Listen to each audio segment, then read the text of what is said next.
నీ దేవుడైన యెహోవా భూమి మీదనున్న సమస్త జనముల కంటే నిన్ను ఎక్కువగా ఎంచి నిన్ను తనకు స్వకీయ జనముగా ఏర్పరచుకొనెను. హల్లెలూయా. మనము దేవుడి చేత ఒక ప్రతిష్ఠింపబడిన ఒక జనము మనము.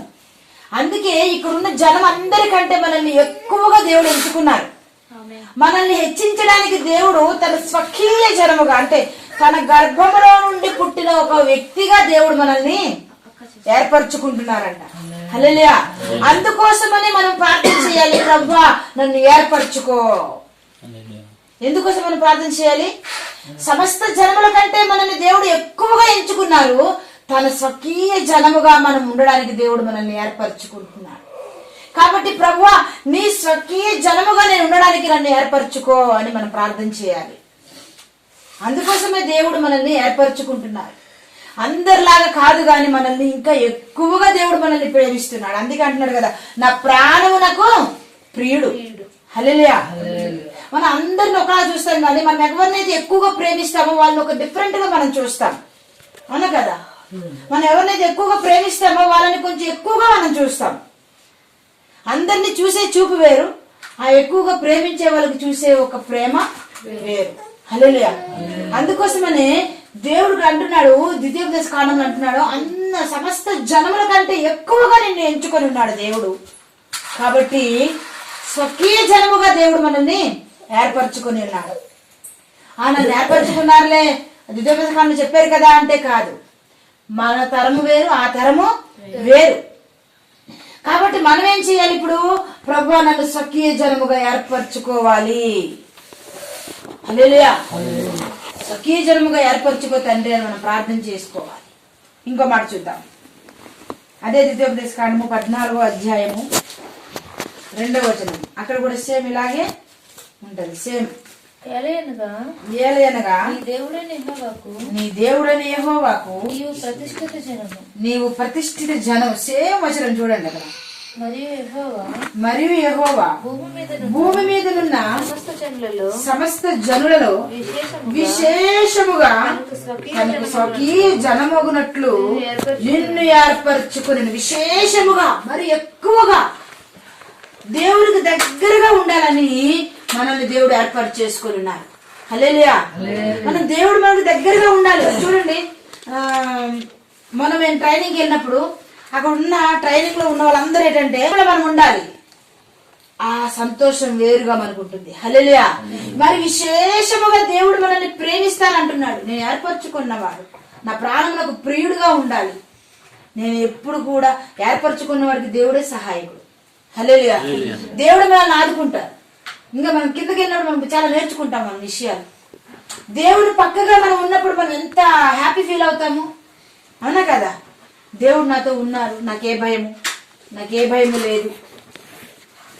మనం చాలాసార్లు చాలా మంది పాస్టర్ చెప్తూ ఉంటారు, ఒక దగ్గర పడవ నడిపే నావికుడు పడవ మునిగిపోవడం దగ్గరగా ఉంటుంది. అందరేమొచ్చి భయపడిపోతూ ఉంటారు. కానీ అక్కడ ఒక చిన్న పిల్ల మాత్రం ఏ భయం లేకుండా చదువుతుంటది. అమ్మ నీకు భయం అయిట్లేదా అంటే నడిపేవాడు మా డాడీయే. హల్లెలూయా. తన డాడీ నడుపుతున్నారు కదా, తనకి ఏంటి భయమో అని తను భయపడటం లేదు, మిగిలిన వాళ్ళకి భయం కలుగుతుంది. కానీ ఇక్కడ మనకి మన తండ్రి మన జీవితాన్ని నడిపిస్తూ ఉన్నాడు. మన తండ్రి చేత మనం ఏర్పరచుకున్న వాళ్ళం స్వకీయ జనముగా, తన సొంత జనముగా దేవుడు ఏర్పరచుకుంటున్నప్పుడు మనం ఎందుకు భయపడాలి? హల్లెలూయా. మనం ఎటువంటి భయం మనలో ఉండకూడదు. ఎందుకంటే ఆయన మరీ ఎక్కువగా మనల్ని ప్రేమిస్తూ ఉన్నారు, ఎక్కువగా ఎంచుకొని ఉన్నారు దేవుడు. హల్లెలూయా.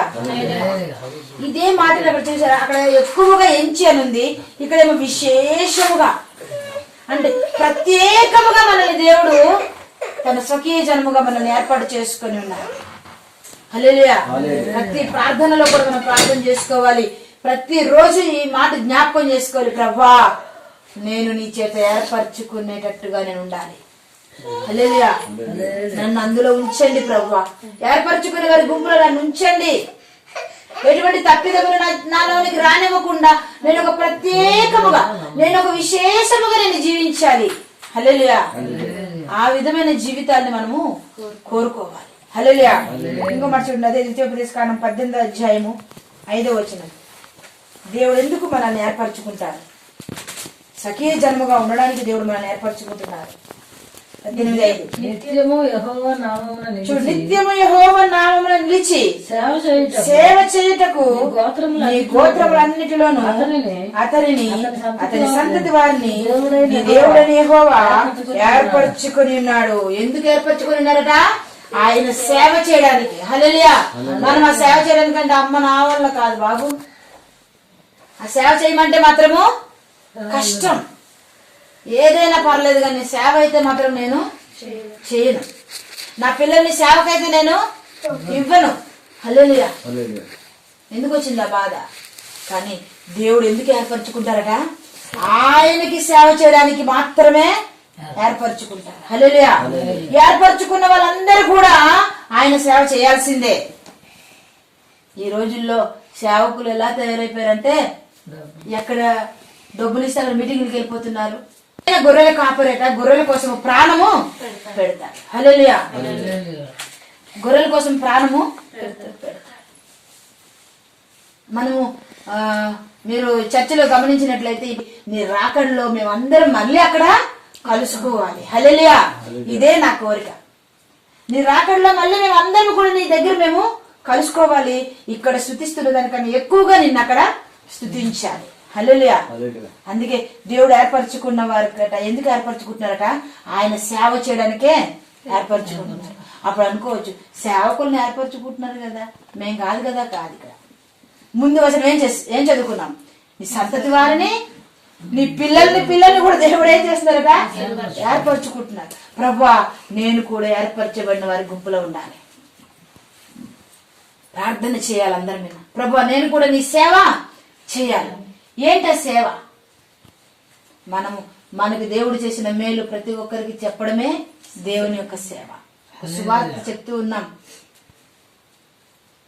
సంఘంలో కావాల్సిన ఇంకా చాలా ఉన్నాయి. నేను రాయలేదు కానీ చాలా ఉన్నాయి. అవి రాస్తే మళ్ళీ ఏమనుకుంటారంటే, అమ్మో ఏటి ఈవిడ ఇలాగా చెప్పేస్తుంది, ఈవిడకు డబ్బు ఆశ కలిగించిందేమో అనుకుంటారని నేను అవి రాయలేదు అసలు. ఎందుకంటే బైబిల్ మీరు ఒకసారి చదవండి.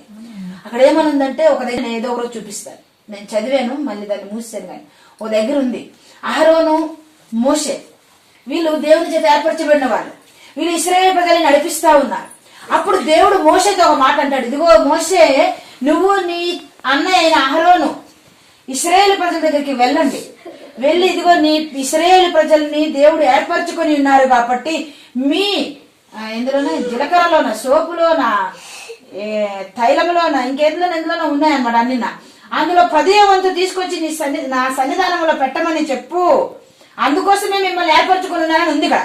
ఆ మాట నేను ఇక్కడ చెప్పాను అనుకోండి, అది ఇంకొకలాగా మారిపోతుంది అర్థం. అని నేను రాయలేదు. హల్లెలూయా.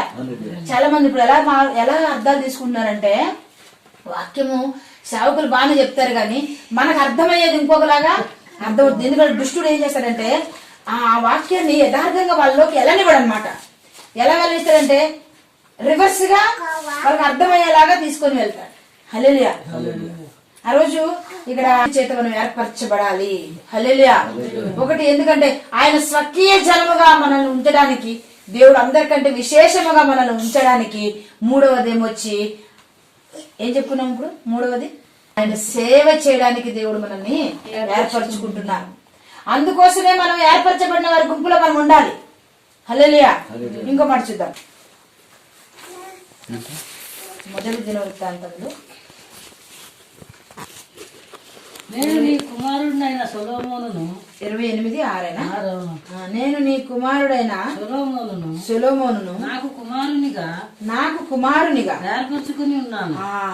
చూసారు ఇక్కడ దేవుడు సొలొమోన్ని దేవుడు ఎలా ఏర్పరచుకున్నారట? అక్కడ సొలొమోన్ ఎవరు చెప్పండి, డౌట్ పడతారు. దావీదు కుమారుడు. కానీ ఇక్కడ దేవుడు ఏమన్నాడంటే, దావీదు నీ కుమారుడు కాదు, నా కుమారుడుగా నేను ఏర్పరచుకుంటున్నాను. హల్లెలూయా. ఇప్పుడు మనం అనుకోవచ్చు, ఇప్పుడు మా మాయ కొడుకు కాదు, ఇతను దేవుని కుమారుడు. హల్లెలూయా. నేను ఫలానా వాళ్ళ పిల్లని కాదు, నేను దేవుని కుమార్తెను. హల్లెలూయా. దేవుడు మనల్ని అలా ఏర్పరచుకుంటున్నారు. ఇదిగో సొలొమోను నీ కుమారుడు కాదు, నా కుమారునిగా నేను ఏర్పరచుకొంచున్నాను. హల్లెలూయా. మన ప్రార్థనలు ఇవన్నీ రాసుకోండి పాయింట్లు. ప్రభువా, నీ కుమార్తెగా, నీ కుమారుడిగా నన్ను ఏర్పరచుకొని తండ్రి. నీ సేవ చేయడానికి నన్ను ఏర్పరచుకో ప్రభువా, నీ స్వకీయ జనముగా నన్ను ఏర్పరచుకో తండ్రి, అందరికంటే విశేషముగా ఉండడానికి నన్ను ఏర్పరచుకో ప్రభువా. ఎంత బాగుంటుంది ప్రార్థన వినడానికి దేవునికి, అవునా కదా? హల్లెలూయా. హల్లెలూయా. ప్రభు నీ కుమారుడుగా ఎవరైనా వచ్చేసి పెద్ద ముఖ్యమంత్రులు వచ్చి ఈ రోజు నుంచి నువ్వు నా కుమారుడు అన్నప్పుడు మనం ఎంత హ్యాపీ ఫీల్ అయిపోతాం. నా కొడుకు అన్నారా, ఎన్నోసార్లు నా కొడుకు మీకు జోక్ చెప్తాను.